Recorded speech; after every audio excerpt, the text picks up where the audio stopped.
Ryan with Miss.Geek here, and today something different than my usual ham radio stuff. Although this is going to be for my ham radio workbench, I'm attempting to build a shelf thing that's going to be about a foot tall, actually 15 inches. Well, let's see, what did I decide on? Yeah, a foot, 15 inches tall. Basically, a shelf to go across the top of my workbench. So it'll be the full width of my workbench, which is 6 feet. Which is basically, I call it my workbench. It's a table that I bought at a garage sale for $15, I think, a few years ago. So the goal here is to do the following. Let me flip this around. So my goal is to build this, and this is a 12-inch shelf top with a support that is 15 inches tall, 15 inches long on the bottom, and then this will be whatever the remainder is, 15 and a half, 16 inches. I'm cutting it at 17 so I can trim it, but and I'm building it out of 3/4 inch square tubing, and I've marked it out.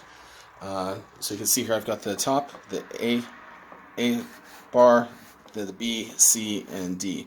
This is the B is the back, A is top, C is bottom, D is the front, which has a slight angle on it, just very slight, just so that it's not completely square.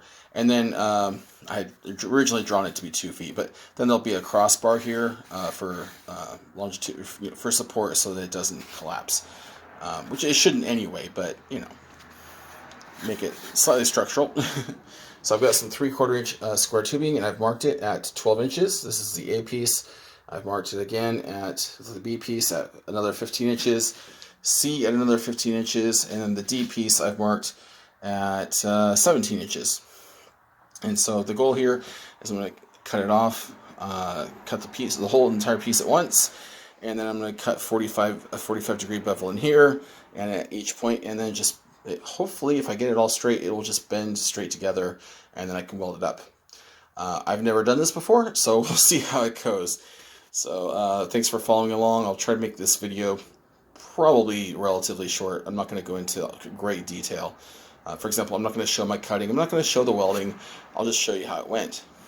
Alright, so what we've done here is just marked up these notches on both sides at 3 places. So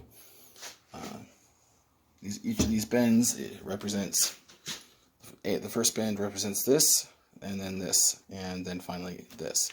So this one, we'll have to weld a joint up here together, but the rest of them will be already joined. Just have to weld them up.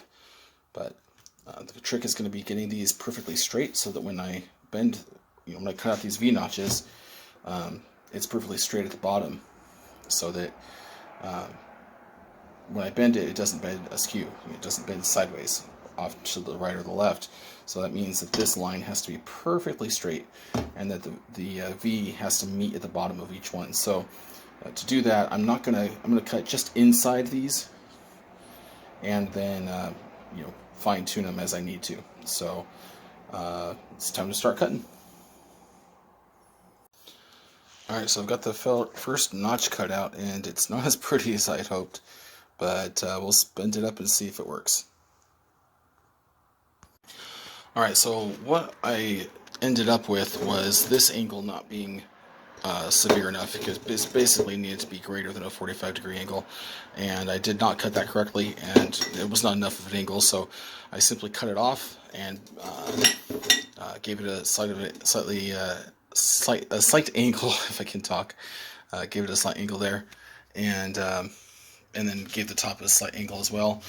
The other 2 bends came to 45 degrees almost exactly after a little bit of massaging, and they were not perfectly straight. They were like, this piece did not sit flat on the bench until I put in the vise and gave it a couple of bends. But that's okay. I mean, steel is very malleable. So the goal now is to tack weld these, just tack weld the sides, flip it over, tack weld the other sides, and then stitch it together, and try to maintain that 45 degree angle.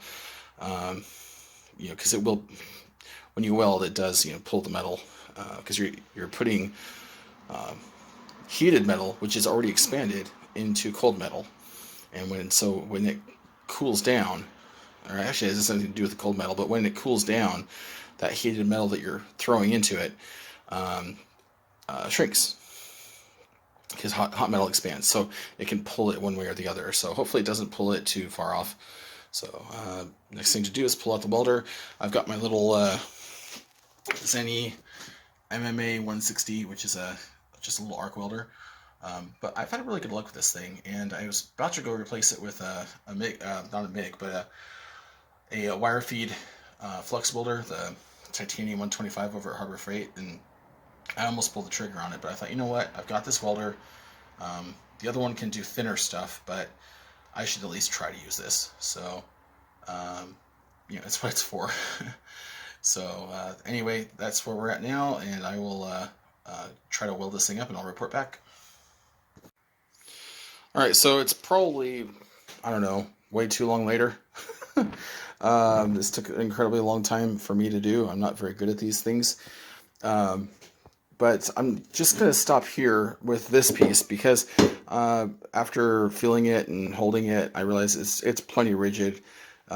Anything that, I don't think that can possibly put anything on it that'll cause it to like fold back on itself like a rhombus. Rhombus? Trapezoid. I don't think it's already a slight trapezoid here, but I don't think there's anything going to be able to. I'm just putting some basic equipment on a shelf. I don't think this is going to actually collapse. I don't even think that's possible. It's pretty strong, and all the outside edges are not welded. They were never cut.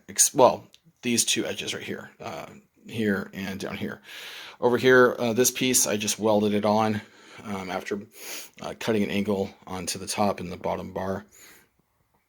And then I did weld the inside seams here, just kind of spot weld them. But I kind of started burning holes in it, so I stopped. And I'm not going to try to fix them. This is just a simple project that doesn't have super high requirements. It'll still be better than what I don't have, which is kind of the goal here. Because I can buy the steel pretty cheap, and it's a project that I'm learning with. So I still have to make the other piece, because I need two of these. If I'm gonna hold up a shelf, I need two of these. And so I've got another stick of steel here. It's a 10-foot 3/4 inch square tubing. There's my little welder. I think it does surprisingly good. But I haven't really done anything with my welder since, oh gosh, it's probably been a year. So I felt pretty good about it. What I'm gonna do is clean this and hit it with the. First off, I'm gonna hit it with the thunder disc. This is a lightning stick, and this is the thunder disc, and this is the weld maker gooder. If you watch a Vice Script Garage, you understand why I'm using these such weird terms. I think he's really funny. So there it is. So I've got to make another one yet, and that'll be tomorrow's project. And hopefully I can make two that are the same. That would be kind of nice. But I did document what I did, so it should be pretty easy to do. And I also figured out how to make those cuts better. And the other thing too, on one of them, I can't remember which one because I covered it up, but on one of them I made the gap really wide in this corner here. And so what I did is I took a piece of a cutoff piece that was just yay thick, and shoved it in there with a hammer and welded over it to give it some filler material so that it wouldn't just burn through. In another spot, I did have a pretty good size hole, so I turned the welder down to 45 amps. So in case anybody's wondering, I'm using 336 electrodes, 6013, and I welded the majority of this at 55 amp, and in a couple of spots where I had a really big gap that I needed to fill or had a hole that I needed to fill, I turned it down to 45 amps, and that worked really well. So for all of you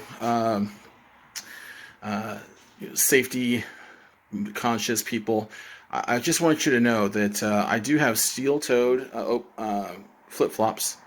I'm wearing shorts, and don't worry about the welding helmet. I got the darkest sunglasses I could find, so we're in good shape. Don't you worry.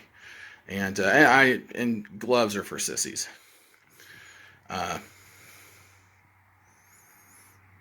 So yeah.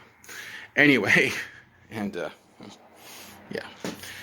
Anyway, thanks for watching, and I will be posting a follow up to this probably tomorrow. Who knows? Thanks for watching. Well, guys, I keep saying that. Anyway, if you like this kind of thing, hit subscribe and click like. Thanks a lot. Take care. See you next time.